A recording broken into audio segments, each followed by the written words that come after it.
Ako si Akla, ang magandang bakla. O ano, may masasabi ka ba? Akla, Akla, hinog ka na ba?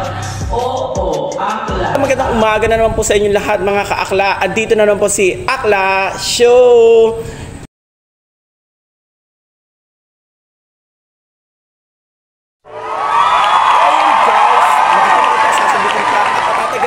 Ipapakilala na natin ang ating Papa Balls of the Day.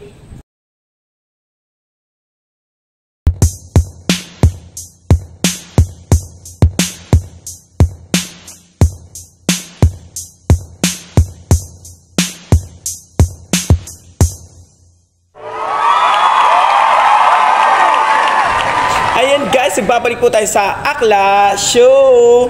Ngayon naman po, hindi pa rin po nakukuha ang ating blind item.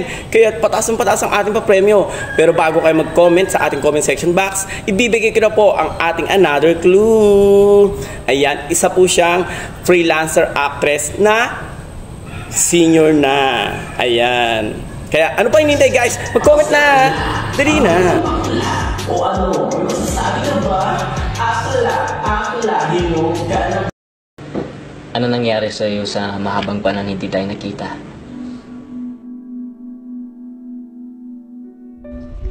So orphanage ako na malagi. Matapos namin magkahiwalay ng tatay ko. Pero hindi rin ako nagtagal sa orphanage. Hinanap ko ang buhay na nararapat para sa akin. Saglit lang ho!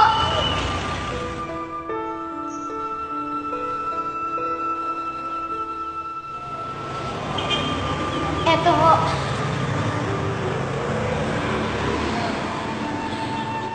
Laki kayo ito. Bata-bata, sandali! Baka nagkakamali ka. Ang laki nito. Hindi po ako nagkakamali. Sa inyo na po yan. Sigurado ka? Opo. Gamitin niyo po yung pera na yan para po sa kinabukasan ng mga anak niyo. Napakabait mong bata para gawin ito. Sandali, bata. Ito lang may ibibigay ko. Naway pagpalain ka ng Diyos sa kabutihan loob mo. Salamat ho. Noon ko naisip, napakasarap gumawa ng kabutihan sa kapwa. Kaya ipinangako ko sa sarili ko na magsasikap akong mabuti. At kapag yumaman na ako, alam kong mas marami akong matutulungan. Ayan, nagbabalik po tayo sa Akla Show.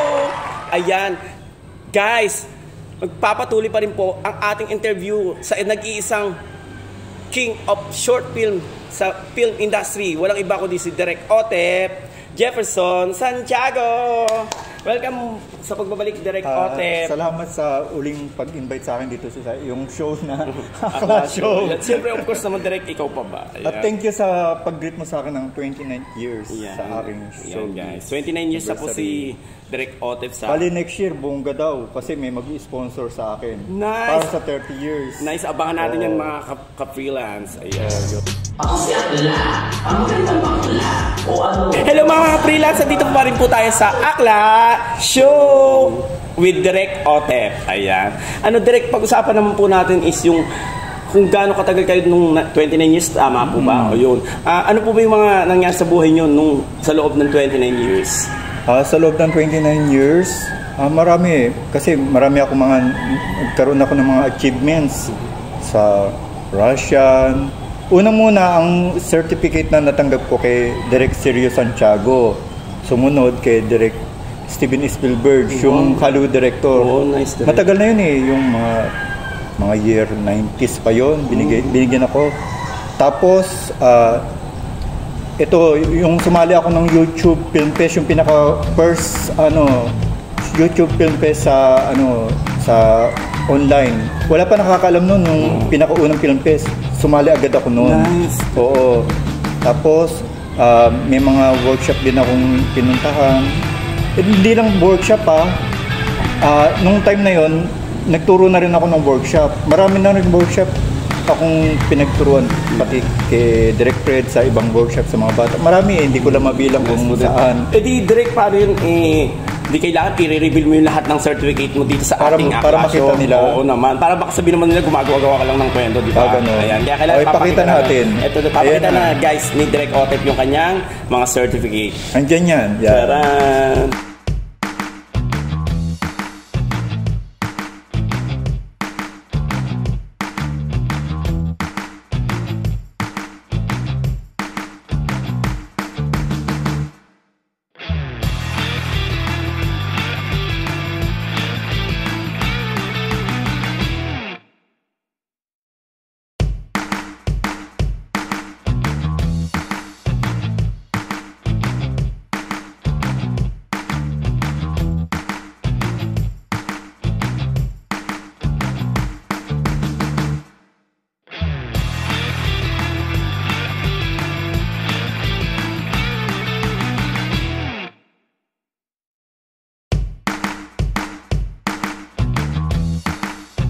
Ayan mga ka-freelance, andito pa rin po si Direk Otep. Pero guys, wala na tayong oras, malapit na tayo magpaalam. Hindi, meron pa akong ikukwento. Sorry, meron pa daw pala. Pinaka-hot issue ngayon, di ba, tungkol sa mga harassment? Oo, yan pala, about daw sa harassment. Ano ba yung naging harassment mo? Kasi di ba, issue ngayon yan, di ba? Kasi nung time noon, sa Broadway Centrum, wala na yung Broadway Centrum ngayon, di ba? Alam naman, malaman pa nila yung istorya na yun. Ano pa ako noon mga 14 yata, 15, mga time na yon.